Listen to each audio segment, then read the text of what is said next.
Selamat malam, perkenalkan nama saya Natalia Tanti Bustando, NIM 2003030008,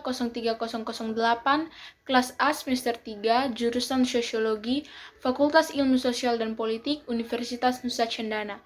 Pada kesempatan kali ini, saya akan mereview tugas ke-6, Teori Sosiologi Modern. Buku yang akan saya bahas mengenai Pierre Bourdieu, Sosiologi Kunci. Yang pertama, pengantar. Buku ini memiliki tujuan untuk menghasilkan laporan yang benar, kritis, tentang karya Bourdieu yang akan dapat diakses oleh para siswa untuk meneliti berbagai karya Bourdieu dan untuk menempati epistemologi Bourdieu dan tulisan-tulisan metodologis di pusat catatan itu. Yang berikut akan dibahas yang pertama mengenai buku untuk dibaca.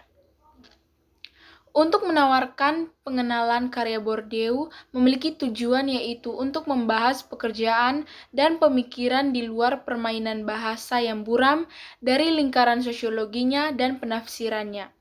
Dengan kata lain, tujuan ini untuk menerjemahkan Bourdieu ke dalam bahasa yang jelas. Yang berikut mengenai antropologi dan strukturalisme.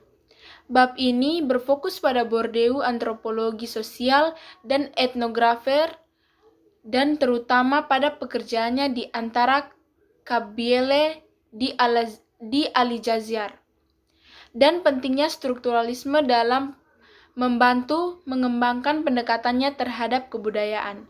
Strukturalisme merupakan permainan intelektual yang merangsang tetapi tidak banyak berkontribusi pada usaha Bourdieu untuk memahami bagaimana segala sesuatu dilakukan. Yang berikut mengenai eksperimen dalam epistemologi. Epistemologi adalah ceramah tentang sifat dan status pengetahuan. Epistemologi seringkali tampak menyimpan teror yang ganjil bagi para siswa. Hal ini mungkin karena yang digunakan dalam teks-teks ilmu sosial seringkali tanpa definisi atau penjelasan dan kepadatan terpencil dari teks-teks yang menyebut diri mereka epistemologi. Yang berikut mengenai praktek, kebiasaan, dan lapangan. Bourdieu fokus pada dunia sosial praktek yang terlihat tidak terlalu baru.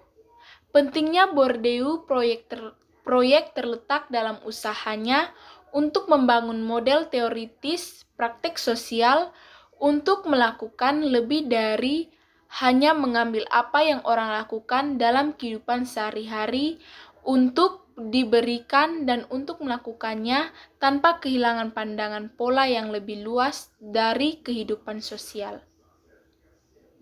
Dalam arti sepele, kebiasaan hanya ada karena ada di dalam kepala para aktor. Dan kebiasaan hanya ada melalui dan karena praktek aktor dan interaksi mereka satu sama lain dan dengan sisa lingkungan mereka, cara berbicara, cara bergerak, cara membuat sesuatu atau apapun. Dalam hal ini, kebiasaan adalah empatik, bukan konsep abstrak atau idealis.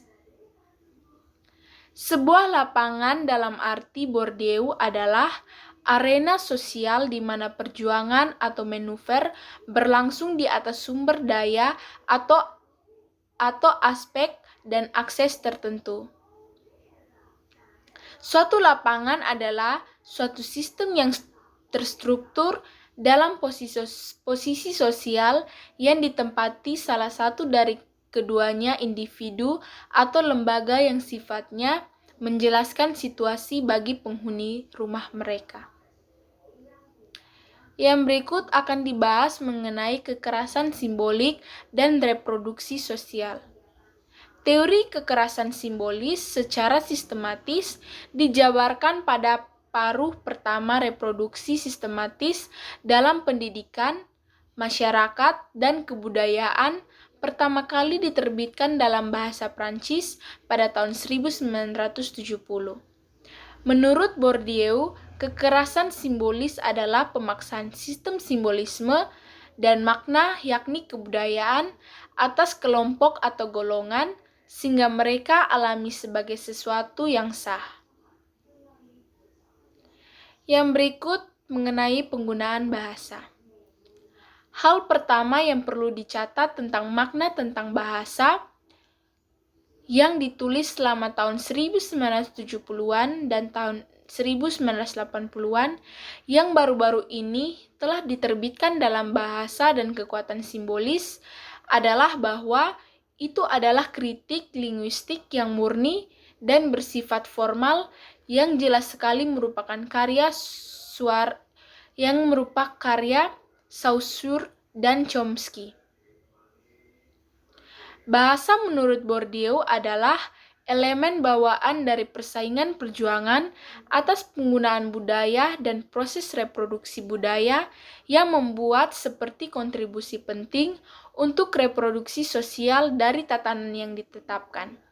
Akan tetapi, bahasa itu hanya dalam konteks suatu bidang tertentu yang digunakan adalah dalam kasus tertentu, suara rasional yang tepat berasal dari konteksnya. Yang berikut mengenai menggunakan Bourdieu. Karya Bourdieu adalah penyemprotan konstan atau dorongan untuk mengkritik dan lebih jauh merenungkan pembaca. Karya Bourdieu kemudian terlepas dari semua masalahnya, tetap layak perhatian kita yang paling serius. Meskipun dia tidak diragukan sulit untuk membaca, sosiologi dan antropologi sangat terbuka untuk mengkritik tepat karena rasa sakit yang dia ambil untuk menggunakan apa yang dilakukan dan untuk melakukannya seolah-olah dalam pandangan umum dari halaman yang tercetak.